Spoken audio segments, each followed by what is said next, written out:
Muy bien, si tienes una Biblia, ve a Hechos, capítulo 2, Hechos, capítulo 2, vete ahí, dale un clic, llégale ahí. Es importante que lo hagas por ti mismo y es importante que tengas la palabra en tus manos. De nuevo, si te estás perdiendo una Biblia, no tienes cómo volver el texto, hay unas Biblias ahí al final cada fila, debajo del asiento. Simplemente haz un contacto visual con alguien, dile que te la mande, ¿no? Es una buena cosa. Bueno, mientras encuentras eso, quiero decirles a nuestros invitados y visitantes que tal vez sean nuevos a la Iglesia Colonial Hills lo que estamos haciendo. Estamos en algo llamado el experimento de encontrar y servir. Es posible que hayas visto esa entrada, ¿no? Y dices, ¿qué onda? No sé qué significa todo eso, pero básicamente es un experimento de un año para nuestra iglesia. Estamos haciendo de nuevo 6 cosas, 6 valores que creemos que son consistentes con el carácter de Cristo y estamos tratando de implementarlos en nuestras vidas. Uno de esos valores es explorar y conocer el todo el Nuevo Testamento. Queremos conocer la palabra de Dios y estamos básicamente tomando 52 semanas para leer a los 27 libros del Nuevo Testamento y estamos trabajando cronológicamente. Y muchos de ustedes están leyendo personalmente y simplemente están leyendo 5 capítulos a la semana básicamente durante el resto del año. Y tenemos 52 sermones construidos sobre lo que se leyó la semana anterior. Así que es lo que estamos haciendo. Estamos trabajando cronológicamente y cómo funciona es básicamente tienes el nacimiento de Jesús, el ministerio de Jesús, la muerte de Jesús y luego el nacimiento de la iglesia.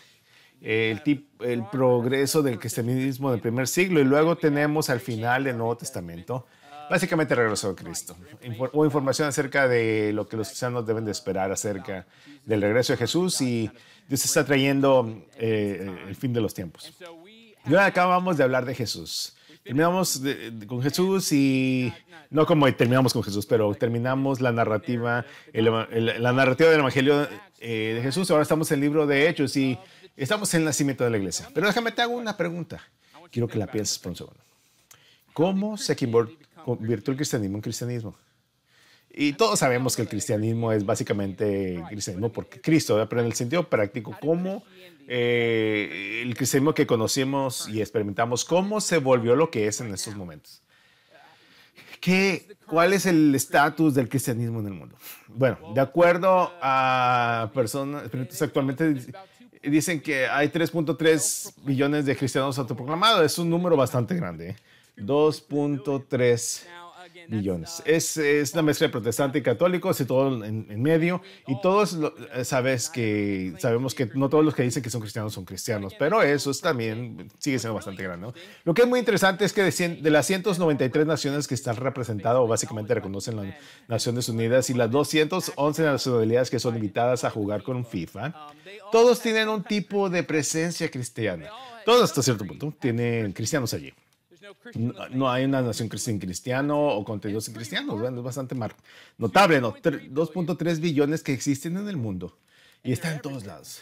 Están dispersos en el mundo. ¿Y cómo es esto posible? Bueno, porque lo que sé de la historia es que el cristianismo es algo que surgió de un hombre y luego se transmitió a 12 hombres que, según el texto, eran hombres sin educación, sin capacitación. Eran Juan promedio, ¿no? Como los rednecks del Antiguo Testamento, eso ahí se supone que lo deberían de servir. Y otra vez en esos hombres se entregan esas palabras sagradas de Cristo en un periodo de tiempo que en realidad era hostil a esos mensajes, ¿verdad? Roma, de hecho, deseaba extinguir el cristianismo. Y de hecho, la primera pareja de emperadores del Imperio Romano o gobernantes romanos fueron a este genocidio masivo para intentar eliminar el cristianismo y sin embargo fracasaron. Y no solamente fracasó, sino que el cristianismo floreció en esa medida. ¿Cómo es eso posible? Hechos 2, de hecho, nos dice la respuesta. Hechos 2 es como esas cosas notables, poco realistas se vuelven posibles. Estamos en Hechos capítulo 2 y tenemos que verlo en 3 partes realmente. Está esta parte antes de un sermón, hay un sermón y luego hay una conclusión o los resultados de ese sermón. Ahora, eso es lo que voy a hacer porque para cuestión de tiempo voy a hacer los comienzos, las cosas que preceden el sermón y vamos a ver las cosas que suceden después del sermón, pero no vamos a ver el sermón mismo. Ese es el sermón de Pedro, lo puedes mirar en tu propio tiempo, pero aquí estamos comenzando en el versículo 1. Dice, cuando llegó el día de Pentecostés, estaban todos unánimes juntos y de repente vino del cielo un estruendo como de un viento recio que soplaba, el cual llenó toda la casa donde estaban sentados, y se les aparecieron lenguas repartidas como de fuego, asentándose sobre cada uno de ellos.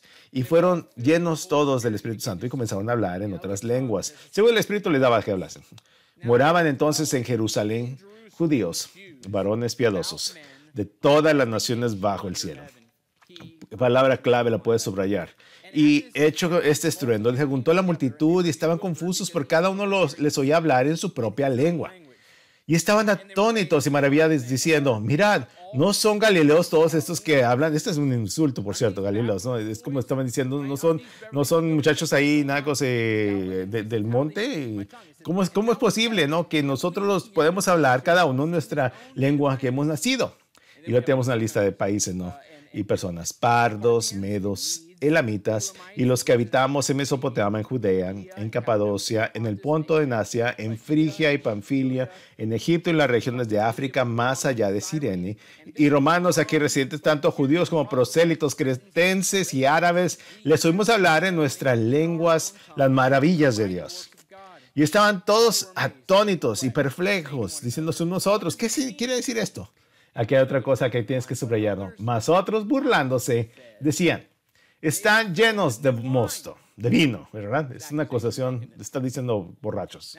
Ahora vamos a brincar al versículo número 37. Esto es después de que predica Pedro. Después de que termina, dice, al oír esto, se compungieron de corazón, cuando vieron su sermón. Se compungieron de corazón y dijeron a Pedro y a los otros apóstoles, varones, hermanos, ¿qué haremos? Pedro les dijo, arrepentíos y bautícese cada uno de vosotros en el nombre de Jesucristo para perdón de los pecados y recibiréis el don del Espíritu Santo, porque para vosotros es la promesa y para vuestros hijos y para todos los que están lejos, para cuantos el Señor nuestro Dios llamare. Y con otras muchas palabras testificaba y les exhortaba diciendo, sed salvos de esta perversa generación. Así que los que recibieron su palabra fueron bautizados y se añadieron aquel día como 3,000 personas. Y perseveraban en la doctrina de los apóstoles, en la comunión de unos con otros, en el partimiento del pan y en las oraciones. Y sobrevino temor a toda la persona y muchas maravillas y señales eran hechas por los apóstoles. Todos los que habían creído estaban juntos y tenían en común todas las cosas. Y vendían sus propiedades y sus bienes y lo repartían a todos según lo necesitaban cada uno. Y perseverando unánimes cada uno en el templo y partiendo el pan en las casas, comían juntos con alegría y sencillez de corazón, alabando a Dios y teniendo favor con todo el pueblo. El Señor añadía cada día a la iglesia los que habían de ser salvos. Ahora, déjame te doy un resumen de lo que acabamos de leer. Esencialmente Jesús ya ascendió y ahora lo que tenemos son simplemente los discípulos. Teníamos 12, uno se suicidó y ahora tenemos 11. Ahora hay un reemplazo para este otro discípulo, pero nuevamente están los 11 ahí y hay un momento en el que ocurre una experiencia sobrenatural. Hay una cosa donde hay un fuerte viento que sopla, hay una sensación de fuerte ruido y de repente hay algo llamado la llenura del Espíritu Santo que viene sobre estos hombres. Y sucede un día determinado, un día especial. Un día histórico, sucede en Pentecostés. Ahora, muy curiosamente, este momento no se llama Pentecostés. Sucede en el Pentecostés. Hay una diferencia. Si quieres que se llame Pentecostés, quieres que probablemente ese Pentecostés existe o se estableció debido a los actos del capítulo 2, pero en realidad Pentecostés es algo que existió o es anterior a este momento, ¿lo sabías? Pentecostés es en realidad un festival judío, una fiesta judía histórica. Y esto es lo interesante. El Pentecostés en griego significa nuevamente pentagriego, pentagrama, penta esto, penta lo otro, 5 lados, pentateuco, 5 escritos. Pentecostés simplemente significa 50. Pentecostés fue una celebración, una fiesta que existió 50 días después de la Pascua. Así que 50 días después de la Pascua tuvimos este momento de celebración y es parte de una celebración más grande, una temporada de celebración aún más grande conocida como primicias, los primeros frutos, ¿no? ¿Y eso qué significa? Los festivales de las primicias de los primeros juicios, algo de historia judía, era un gran hecho en el judaísmo, porque era básicamente una fiesta o una celebración en la que por ser una sociedad agraria, es decir, vivían de la agricultura. No tenían bienes duraderos, no tenían monedas, ni esto. Simplemente tomarían las primicias, literalmente las primicias, los primeros frutos de la cultivo, su cosecha, y los reunían y los celebrarían lo que Dios les ha provisto y lo que va a proveerles el resto de la cosecha. Por eso se les llama las primicias, los primeros frutos. Esta es la primera manzana que apareció en el árbol, el primer grano que apareció en la tierra, y la gente decía que iban a celebrar. Bien, Dios ha sido bueno con nosotros. Gracias. Te damos esto, Señor. Pero también es una indicación de las cosas que están por venir, ¿verdad? De eso se trata el Festival de las Primicias, de los primeros frutos. Es esencialmente una celebración de lo que voy a llegar a tener en el futuro. De la misma manera, Dios les está enseñando a la iglesia, les está enseñando a la gente aquí. En este momento de morada del Espíritu Santo sucede en ese festival o en Pentecostés, esa fiesta de semanas o la fiesta de las primicias, para decirle a la iglesia, escucha, esto solamente es una muestrita de lo que está por venir. Es una cosa hermosa, así que cuando lees capítulos de Hechos, leemos esto y estamos como, hey, fantástico esto. Hechos capítulo 2, esta es la cosa buena, es importante. Estos son movimientos de Dios. Hey, sería fantástico verlo de nuevo. Bueno, de acuerdo al hecho que Jesús nos enseña que esto sucedió en los primeros frutos, hubo una expectativa que la cosecha continúe 2 milenios después, que él continúe en nuestra generación y en medio de nuestra iglesia y en esta generación aquí y ahora, que debemos vivir con un sentido de expectativa, que veríamos a Dios moverse de esta manera. Escucha, esto pasó en primeros frutos. Dios no estaba equivocado, él sabía lo que estaba haciendo. Quería que toda la iglesia supiera que así es como trabaja. Deberían esperar este tipo de cosas a partir de este momento adelante, que es fantástico. Bueno, no es solamente, no es coincidencia, ¿no? Que haya el Espíritu Santo y que haya este gran movimiento y este gran poderoso sermón o en una festividad judía al azar. No. Dios utiliza esta idea para comunicar el mensaje más allá. Ahora, es muy interesante que en este momento es un momento raro, ¿no? Un poco raro.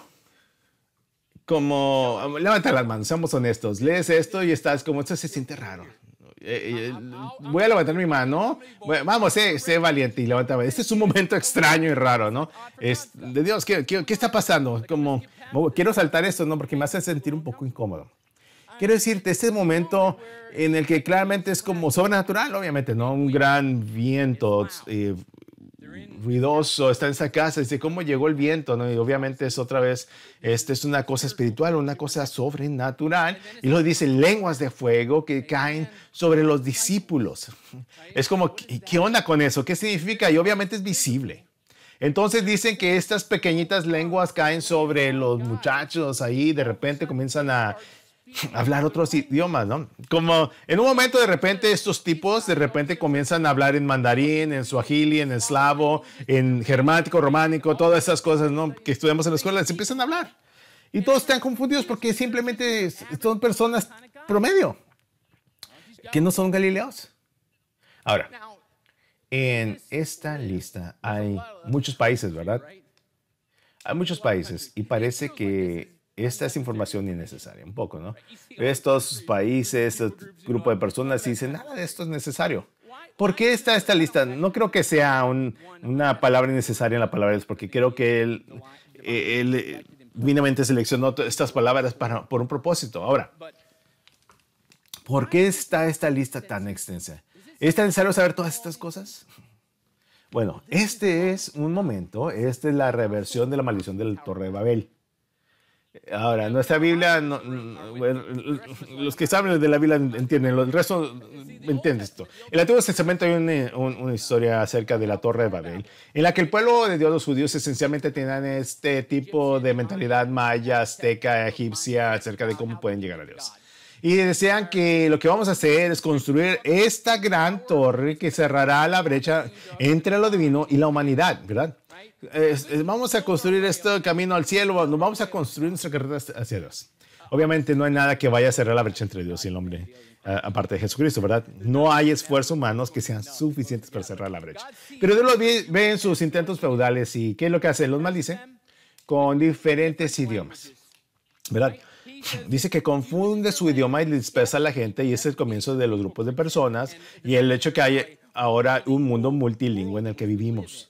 Pero aquí en este momento, la salvación ha venido a través de Cristo, hay una reversión de la maldición Y esencialmente Dios está diciendo, no, no, no, no, no, no, no, no, esas cosas, esos barreras de idioma, esos obstáculos de idioma que existían en el mundo, voy a eliminarlos. Estoy arando el camino para que la gente pueda recibir el mensaje de Cristo. La salvación está aquí y eso es, ¿verdad? La razón por la que fuiste maldecido es porque tratabas de cerrar la brecha. No, escucha, mi hijo, el Hijo de Dios ha cerrado la brecha y quiero que todas las personas sepan que no va a haber un idioma al que se le restringe escuchar esto, buenas novias. Por eso encontró su camino a todas las naciones, por eso encontró su camino a todas las personas. Fantástico.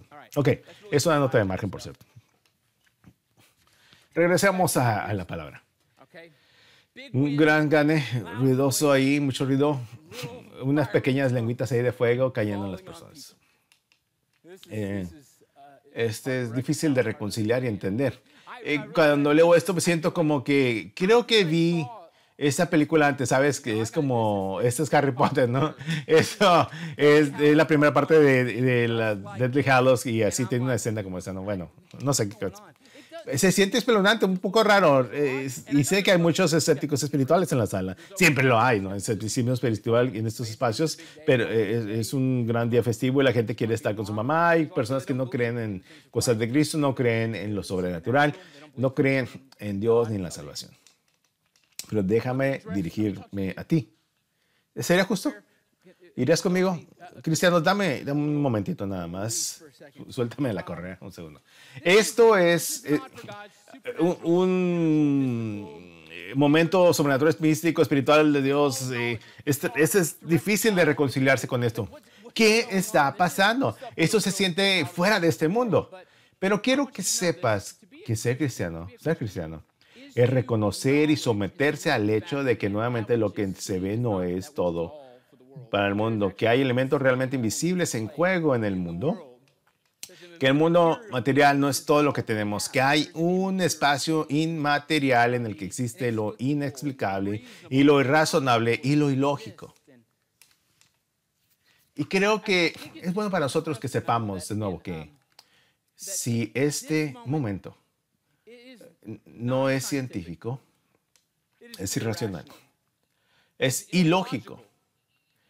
No puede explicarse con las ciencias naturales. No se puede, realmente no se puede hacer, ni por qué explicar este momento milagroso. Esto es un milagro sobrenatural, trascendente en naturaleza. Es superior, está fuera de este mundo. Y solamente quiero reconocer que en realidad si quieres convertirte en cristiano, que tienes que depositar tu fe en el mundo exterior hasta el punto de volver a convertirte en un cristiano, es simplemente reconocer que hay algunos hechos en los que estás de acuerdo, que te sientes cómodo con cierta información sobre Jesús, que aprecias algo de la sabiduría del Nuevo Testamento, pero que hemos aceptado el hecho que de nuevo el Espíritu de Dios es real y que todo lo que existe en el mundo y todo lo que se ve en el mundo no es todo lo que hay en este mundo, que hay algo más. Todo cristiano tiene que tener una realidad del Espíritu Santo. Escucha. Ser un, entre comillas, cristiano y no tener el Espíritu de Dios es, de hecho, no ser un cristiano, sino alguien que se ve como cristiano, pero realmente no es un cristiano. Es perderse el trabajo del alma, el trabajo duro para renacer, para ser rehecho, para tener una nueva vida. El cristianismo tiene un aspecto racional, lógico y científico de ser cristiano, pero también está esta parte no científica y lógica y razonable y totalmente irracional de ser cristiano. Y te tienes que poner cómodo, ¿no? Con esto. Historia verdadera. En esa habitación ahí mismo. Hace unas semanas, marido y mujer vinieron a mí y hablaron de unas cosas, ¿no? Y se hizo evidente que nuestra consejería, que la esposa era cristiana, pero el esposo no. Y yo estaba confundido inicialmente porque ambos habían estado participando en la iglesia por un tiempo y finalmente terminé dirigiéndome a él. Le dije, ¿no eres cristiano? Dice, no. Amo lo que Jesús enseña y amo las cosas que escuchamos el domingo. Son bastante buenas, realmente. Pero yo no soy cristiano. Y digo, ¿qué? ¿Cómo que no eres cristiano? Y digo, bueno, creo en la ciencia. Me reí un poco ahí, ¿verdad? Pero dije, así que no puedes ser un cristiano y creer en la ciencia. No, obviamente no, dice, ¿no? Y dije, bueno, yo creo en la ciencia. Creo en la razón, creo en la lógica, creo que tenemos sus ojos abiertos, tipo una fe abierta de este tipo. Pero dije, este es el hecho. Hay algunas cosas que son inexplicables. Hay algunas cosas que están más allá de la comprensión personal y humana.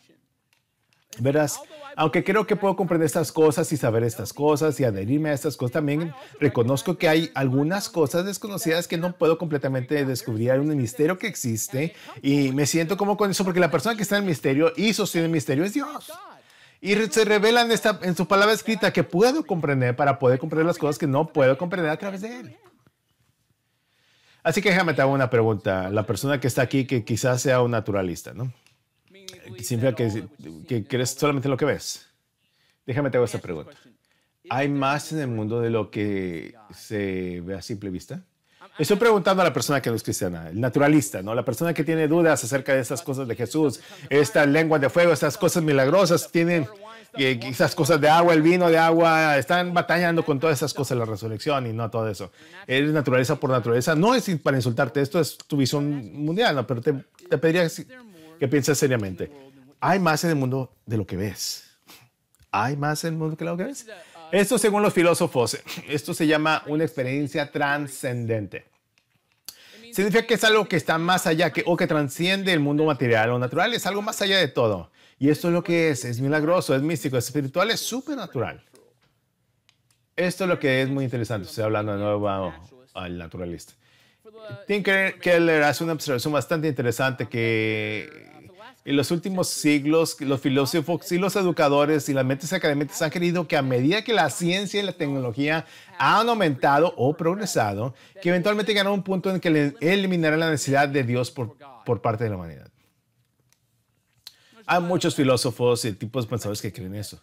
Que si solo avanzamos en términos de ciencia y educación, simplemente sabremos más y la tecnología avanza, eventualmente vamos a poder descarar a Dios, ¿no? Porque, escucha, Dios solamente existe como una muleta o una manta de bebé proverbial para las personas que simplemente no pueden conocer lo desconocido, pero eventualmente llegamos a un lugar que sabemos todo y no lo necesitaremos. Y aunque diría que esto, que te entiendo, escucho lo que dices, razonemos con ellos un momento, pensemos en estos profesores. Esto es algo que yo te diría, o como yo te respondería. En los últimos 250 años ha habido un desarrollo increíble en términos de educación, información y tecnología. Desarrollo rápido, ¿no? Información está en nuestras yemas. Estamos abrumados de tecnología, ¿no? Fantástico lo que podemos hacer con la tecnología. Y sin embargo, hemos llegado a un lugar donde Dios es un poco menos que importante en nuestras vidas, que no es tan necesario para funcionar en nuestras vidas. Esto es lo que es realmente muy interesante. Este es de Sean Carroll del Instituto de California, de Tecnología de California, o alguien escribió esto de él. Hay una buena razón para pensar que la ciencia finalmente llegará a una comprensión completa del universo que no deja ningún fundamento para Dios en absoluto. Sean Carroll argumenta que la esfera de influencia de Dios se ha reducido drásticamente en los tiempos modernos, ya que la física y la cosmología se han expandido en su capacidad para explicar el origen y la evolución del universo. Y esa es una cita directa, ¿no? A medida que aprendemos más sobre el universo, cada vez hay menos necesidad de buscar ayuda fuera de él. Es una cita interesante, pero hay una pregunta yo en respuesta a este tipo de pensamiento. La cosmovisión naturalista. ¿Hemos encontrado la salvación a través del naturalismo? ¿Nos ha salvado? Porque esa es la promesa de Dios para nosotros. Que la promesa de verdad trascendente es que va a proporcionar un nivel de salvación para el mundo. No solamente como en términos de sentido eterno, sino un sentido temporal, un sentido de día a día, de tipo fuerza de salvación. Es la ciencia natural y los avances de las ciencias naturales te salva porque hay personas que sí piensan que sí. Las personas son mejores que hace 250 años o más sanas por toda la tecnología que tenemos. O es la dinámica familiar, de nuevo, mejor debido a todos los avances de la educación y no lo creo. Creo que es una mentira. No creo que los científicos naturales hayan sido realmente el salvador que dice que son. No están siendo un reemplazo para las cosas de Dios. El mundo está más ansioso y más deprimido que nunca jamás. Pero la tecnología está en su apogeo.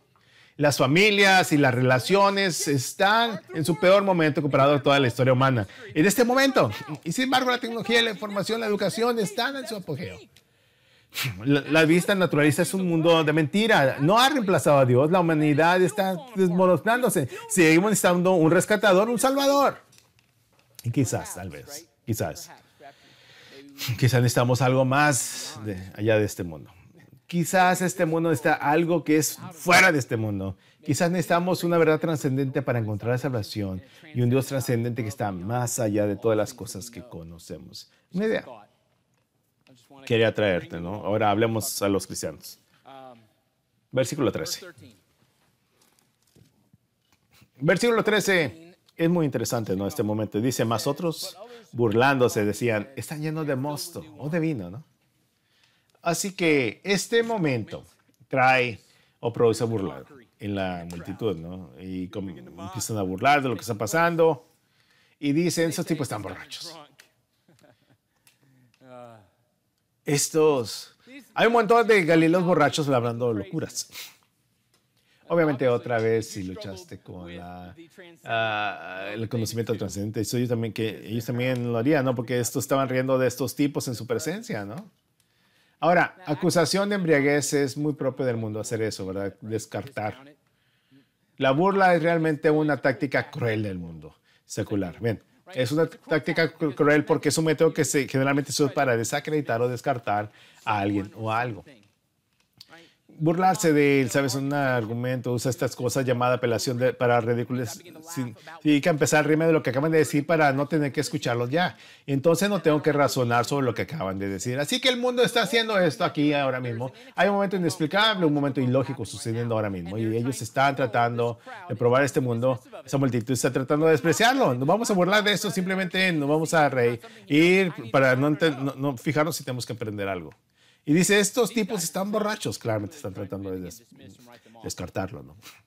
Ahora, escuchamos que las palabras de un hombre borracho son pensamientos de un hombre sabio, ¿verdad? Esa es una declaración positiva o semi-emocionalmente neutral, ¿no? ¿Alguna vez la has escuchado? También sabemos que, de nuevo, las acciones de un hombre borracho suelen ser arrepentimientos de un hombre sobrio, que no es tan positivo, no es tan neutral. Hay negatividad porque, de nuevo, estas declaraciones son realidad porque esencialmente un hombre borracho, ¿qué es lo que hace? No, esencialmente da el control o pierde el control a la sustancia.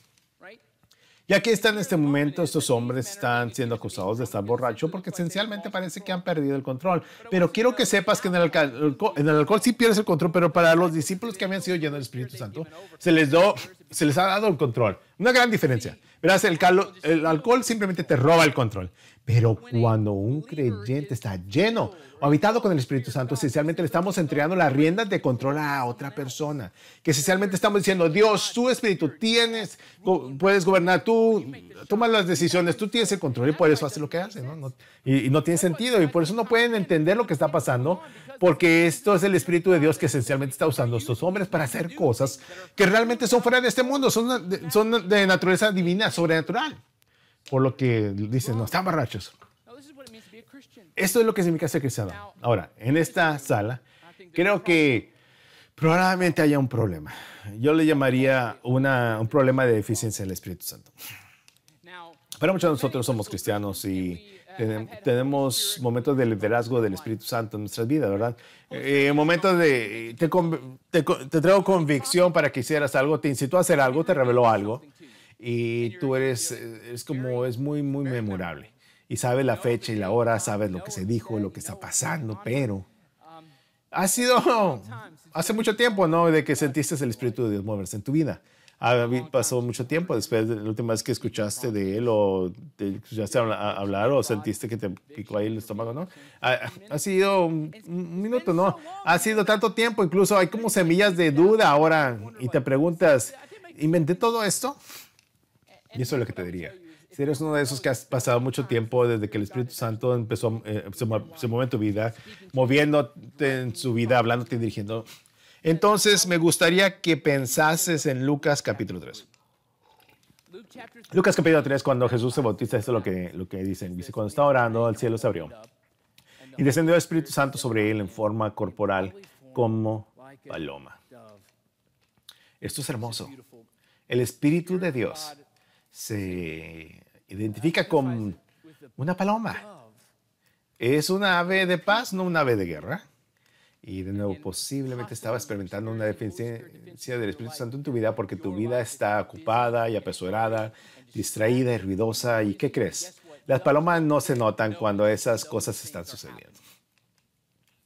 Eso puede ser exactamente lo que el Espíritu de Dios está ausente y callado y parece que no ha estado presente por un tiempo. La forma en la que te comporta, la forma en la que vives tu vida. Puede no proporcionar el espacio en el que Él puede dirigirte, Él puede hablarte, Él puede traerte. Siempre me he dado cuenta que tengo una enfermedad espiritual, si las voces de mi alrededor son más poderosas que la voz del Espíritu en mí. Eso es una buena indicación de que mi alma necesita atención especial. Es simplemente información buena, ¿no? Pensemos ahora en esto. ¿Quién predicó este sermón? Tiempo de participación de la audiencia. Pedro, escucha por allá. Pedro predica este sermón. Ahora, él tiene mucho tiempo de aire, ¿no? Aquí en este experimento de encontrar y seguir. Pero aquí vamos, Pedro de nuevo. Esto es 50 días después de su ¿qué? Tradición, así que el Pentecostés ocurre 50 días después de la Pascua. Esto es en realidad unos 50 días después de 50 días después de donde el Espíritu, 50 días después básicamente de la negación pública de Cristo por parte de Pedro. 50 días. Pero ¿saben lo que es muy interesante de Pedro? Es que Pedro no es el único que traicionó a Jesús.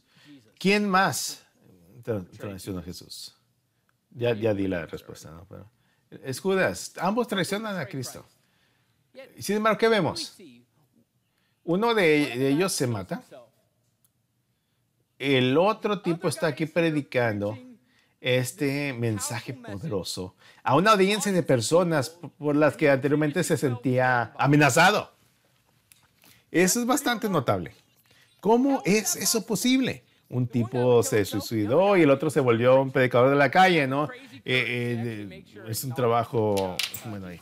Creo que es porque Judas no entendió ambos lados del evangelio y creo que Pedro sí. A los lados del evangelio. Aquí te mostraré esta cita. Dice, el evangelio es un mensaje de dos caras y tiene doble efecto en sus oyentes.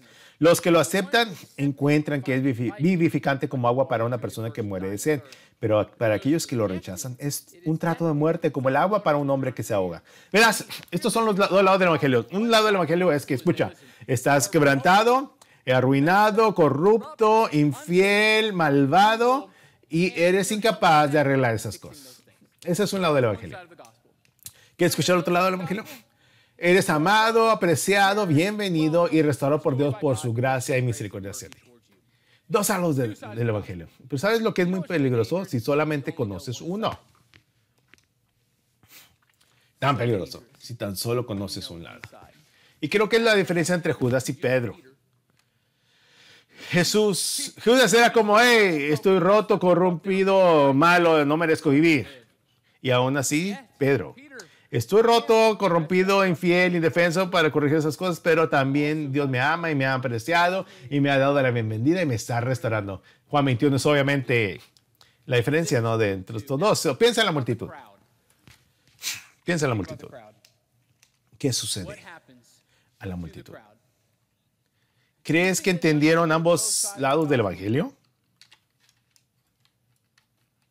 Creo que tenían que haberlo hecho, ¿no? Creo que debieron haber entendido ambos lados del evangelio, porque como alguien va de la burla a un lugar donde esas cosas que tienen cortes al corazón, saben lo que tienen que hacer y se van a arrepentir y ser bautizados. ¿Cómo es eso posible? Que sean abofetados, porque si tienes una visión del mundo verdaderamente naturalista y estás examinando estas palabras, crees, esto es como Pedro lo manejó. Él predica este sermón, esto es lo que el Espíritu de Dios está haciendo, déjame hablar de Jesús, hay un cumplimiento de todas las cosas, y luego termina el sermón con esta línea. Y tú lo mataste. ¿Y qué conclusión, verdad? Déjame terminar el mensaje, cerrarlo. Está hablando de Jesús, predicando de Jesús, y luego le dice a la multitud, y tú lo mataste. No le metes en el texto, míralo por ti mismo. Así es como termina. Tira el micrófono, ha terminado, ¿no? Lo mataste. ¿Y qué es lo que sucede? Las personas empiezan, hermanos, ¿qué tenemos que hacer? ¿Qué tenemos que hacer? Inmediatamente se vuelven receptivos. ¿Cómo es posible? Personas que están burlando y riendo y no entienden y están distanciándose. De repente llega a un lugar donde escuchan este mensaje. Tendría que ser que había habido algo sobrenatural que está llevándose a cabo, algo espiritual, algo trascendente. La verdad trascendente ha encontrado camino en su vida y no solamente están informados en su cabeza, están cortados hasta la médula. Si tienes una opinión naturalista del mundo, ¿verdad? Escuchas mensajes como este. Y lo que hace es que endurece tu corazón, no te corta el corazón. Estos hombres escucharon y dice que estaban cortados en el corazón. Están experimentando una gran convicción. El mundo natural, cuando escuchan cosas duras, se endurecen por esas cosas. Pero esto las está suavizando, las corta. Es el mejor tipo de corte, el corte que ayuda, el corte que sana. Es un corte quirúrgico para extirpar el cáncer del alma, eliminar esta cosa que es condenatoria y peligrosa. Elimina esas cosas y están llegando a este lugar de ¿qué hacemos, hermanos? ¿Qué hacemos ahora? Qué cambio, ¿no? Estos tipos están borrachos. Así comienza. Y Pedro comienza a predicar. Y se ríen un poco y no entienden lo que está todo como una locura, lo que sea, y los descarten. De repente llegan a ese lugar que dicen, uy, ¿qué hago ahora? Ok, ¿qué hago? Y luego dice, 3,000 personas entraron y dieron su vida en un domingo, ¿no? Aquí, 3,000 personas entraron al compañerismo. Obviamente esto es trascendente y sobrenatural. Obviamente esto está fuera del mundo, de este mundo. Fantástico. Y lo que sucede ahora es bastante remarcable. También dice que lo que hacen es que este pueblo que está burlándose de sus enseñanzas de Jesús, las cosas de Cristo, comienzan a dedicar o a devocionarse ellos a las enseñanzas y compañerismo de los apóstolos, a compartir el pan y el tiempo de oración con señales y prodigios, y todos vivían en la sombra, están vendiendo sus posesiones, están siendo sacrificiales y están dando radicalmente a las personas para que no haya una necesidad entre ellos. Honestamente, esta realidad multiétnica se ha unido con gran acuerdo. Hay una unidad, una diversidad que existe justo antes ahí en su respuesta. ¿Cómo es esto posible? ¿Cómo el cristianismo encontró su camino a todos los continentes? ¿Cómo se expandió el cristianismo a 2.3 billones de personas? ¿Cómo se abrió camino a todas las naciones? Bueno, Hechos 2 dice que hubo un derramamiento sobrenatural de Dios sobre todas las personas. Y es por eso que tenemos lo que tenemos. Hoy es la respuesta a la pregunta que te di al comienzo de este mensaje. Ahora déjame hacerte esta pregunta y nos vamos. ¿Has sido cortado hasta el corazón? Porque en última instancia es lo que significa ser cristiano. Ha sido cortado hasta la médula. No si sabes algunas cosas, si aprecias otras y haces otras. Todos tenemos este momento en el que se nos corta hasta nuestra médula. No solamente tengo información para mi cabeza, sino tengo algo pasando aquí. Y no te endureció. Te hablando. ¿Entendiste de nuevo que sí, estás defectuoso? Y ahora es posible que no tengamos el mismo nivel de culpa que tenía la multitud. Y es posible que no podamos recibir la acusación que Pedro le dio a esas personas. La mataste, ¿no? Quizás ustedes no literalmente lo mataron, pero Él murió por ti. Él murió por ti. Porque era la única manera en que la salvación se podía proporcionar. Tus fallas y tus problemas y tus defectos y tus pecados son tan graves como los de esa multitud. Pero escucha, el otro lado del mensaje, el otro lado del evangelio es que Dios te ama y se preocupa por ti, y la salvación es posible si simplemente te aferras a Él. Lo has hecho. Y estás experimentando eso en este momento. ¿Se sientes algo que tira, ves allí un anhelo, un deseo? Te está cortando hasta el corazón, entonces responde el día de hoy. Me encantaría hablar después del servicio contigo. Hay un equipo de oración aquí enfrente que le encantaría orar contigo también. Oremos, Padre, te agradecemos tanto por el día de hoy. Te agradecemos nuevamente por esta verdad, este texto. Un texto peculiar del Día de la Madre, pero apropiado porque lo sabemos que tú eres soberano en todo este experimento de encontrar, seguir ese tipo de plan, caminar por el Nuevo Testamento. Te pido, Señor, que sobrenaturalmente hagas algo, que haya una experiencia trascendente que suceda, que llegues al corazón de las personas. Y esos que te han mantenido a distancia, han sido naturalistas sobre el mundo, quizás han estado tratando de explicar todo, vivir en la tierra de la lógica, no han querido considerar la razón de que quizás hay algo que no pueden explicar, que algo de fuera de ese mundo, y esa cosa que es fuera del mundo realmente es la que necesitan. Señor, te pido que pongas esa carga en corazones y almas y que la gente respondiera. Que no se salgan de esa habitación sin entregarte a ti primero. Que se arrepientan, crean y sean bautizados y puedan experimentar el perdón de los pecados y la salvación. Padre, te amamos y te damos gracias por amarnos. Te lo pedimos en el nombre de Cristo Jesús. Amén.